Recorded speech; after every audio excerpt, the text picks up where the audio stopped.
Hello again, Fish-A-Lots. It's Johnny Fish-A-Lot here, and I love bringing you some helpful tips and tricks to maximize your time out on the water when you get that precious little time to get out there and fish. And I get a ton of questions out there from you Fish-A-Lots where sometimes you find yourself scratching your head wondering, why am I not catching more fish on any given day?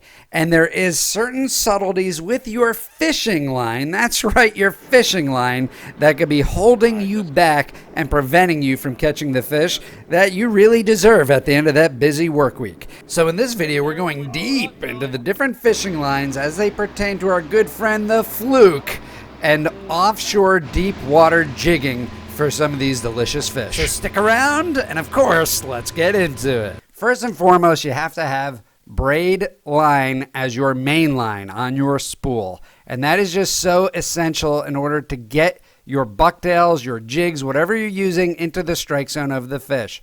Braid is a very strong line, but it's super low in diameter, which means that it could cut through the water current, it could get to great depths really easily, and it could get you in that strike zone without your line scoping out a great deal from the boat. If you scope out a lot, you're not going to get as many bites, and of course you're going to find yourself in the wreck a lot more.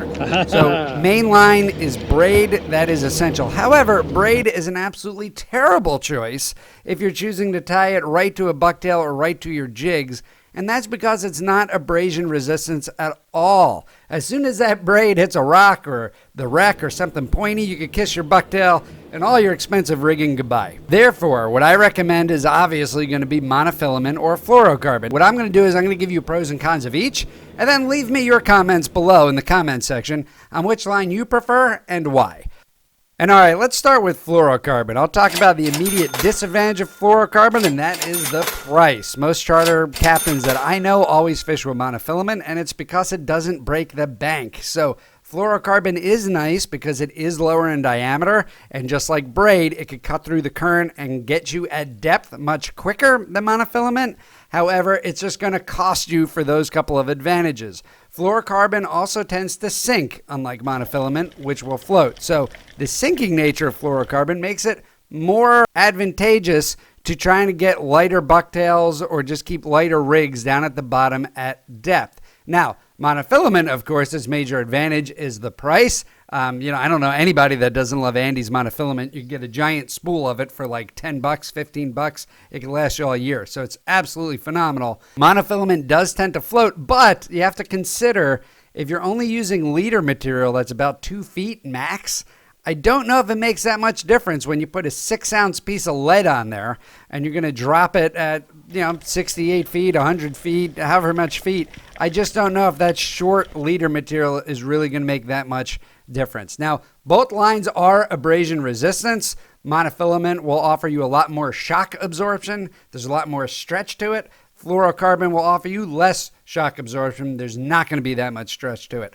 So if you like the stretch, maybe you get hooked up into the rig and you want to play with it a little bit, that's up to you. If you don't like the stretch and you like just that hard outer shell of the fluorocarbon, that's also up to you. I'm going to tell you what I do. I usually start with fluorocarbon in the beginning of the year because of the advantages that I just spoke about. And, you're all going to know about flounder fishing. And then when you really start going through it in the wreck, it starts pinching the wallet a little bit, I typically go to monofilament. And I haven't really seen a huge difference in flounder between monofilament and fluorocarbon leaders. I just haven't. And breaking off in the wreck is what it is.